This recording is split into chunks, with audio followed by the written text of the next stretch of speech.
દાહોદ જિલ્લાના ડુંગરી ખાતે રવિવારે યોજાયેલી ગુજરાત જોડો જનસભા દરમિયાન આમ આદમી પાર્ટીને મોટો રાજકીય આધાર મળ્યો હતો।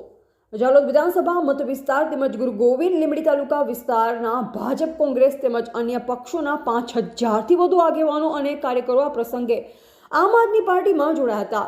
આ જનસભાની અધ્યક્ષતા ડેડિયાપાડાના ધારાસભ્ય ચૈતર વસાવાએ નિભાવી હતી। કાર્યક્રમ દરમિયાન ઝાલોદ એપીએમસીના પૂર્વ વાઇસ ચેરમેન વિજય કોડી, દાહોદ જિલ્લા બીટીપીના પૂર્વ પ્રમુખ અજય કટારા તથા ડુંગરી, થાળા અને આસપાસના ગામોના વર્તમાન અને પૂર્વ સરપંચો સહિતના અનેક રાજકીય નેતાઓએ તેમની ટીમ સાથે પક્ષ પલટો કર્યો। જિલ્લા અને તાલુકા પંચાયતની ચૂંટણીમાં વિજેતા થતા પરાજિત સભ્યો પણ મોટી સંખ્યામાં આપમાં જોડાતા દાહોદનું રાજકારણ ગરમાયું છે। ખાસ કરી ગુરુ ગોવિંદ લીંબડી તાલુકામાંથી અનેક કાર્યકરો પક્ષ પલટો કરતા અન્ય રાજકીય પક્ષોમાં ચિંતા પ્રસરી છે। એબાલ Hitesh Prajapati, Dahod, icon first news.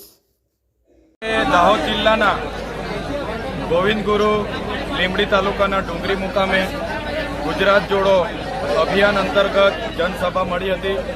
આજની જનસભામાં આ પરિવર્તનની લહેરમાં આ વિસ્તારના 15થી પણ વધારે સરપંચશ્રીઓ, પૂર્વ તાલુકા પંચાયતના સભ્ય, જિલ્લા પંચાયતના સભ્ય અને 5000થી પણ વધારે યુવાન આગેવાનો, કાર્યકરો આમ આદમી પાર્ટીમાં જોડાયા છે અને આવનારા દિવસોમાં ગુજરાતની તમામ બેઠકો પર આમ આદમી પાર્ટી તાલુકા, જિલ્લા પંચાયત અને નગરપાલિકા, મહાનગરપાલિકામાં ખૂબ જ સારી રીતે લડવાની છે અને 2027ની વિધાનસભામાં પણ સમગ્ર ગુજરાતમાં આમ આદમી પાર્ટી ખૂબ મજબૂતાઈથી લડીને આવનારા દિવસોમાં પરિવર્તન લાવશે અને જે ભારતીય જનતા પાર્ટીના રાજમાં ગુજરાતની જનતાને આજે ખેડૂતોને એના ટેકાના ભાવ નથી મળતા। આજે ટેકાનો ભાવ એક બાજુ સરકાર 2100 રૂપિયા જાહેર કરે છે અને અહીંયા વેપારી 1800 રૂપિયા આપે છે।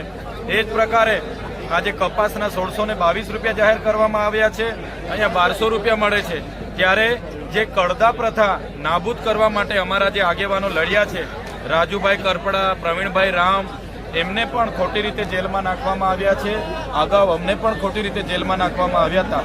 ત્યારે આજે ભારતીય જનતા પાર્ટીના રાજમાં મનરેગા કૌભાંડ હોય, નલ સે જલનું કૌભાંડ હોય, નકલી કચેરીઓ, નકલી કોલેજ, નકલી અધિકારીઓ, જેનાથી જનતા ત્રાહીમામ પોકારી છે અને જીએસટી પોતે ખુદ વધાવી છે।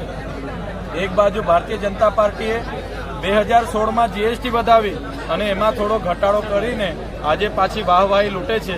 ત્યારે હવે ગુજરાતની જનતા સારી રીતે જાણી ગઈ છે અને આવનારા દિવસોમાં પરિવર્તન આવવાનું છે, જે તમે આજે જનમેદની જોઈ શકો છો અને 5000થી પણ વધારે લોકો આજે આમ આદમી પાર્ટીમાં જોડાયા છે।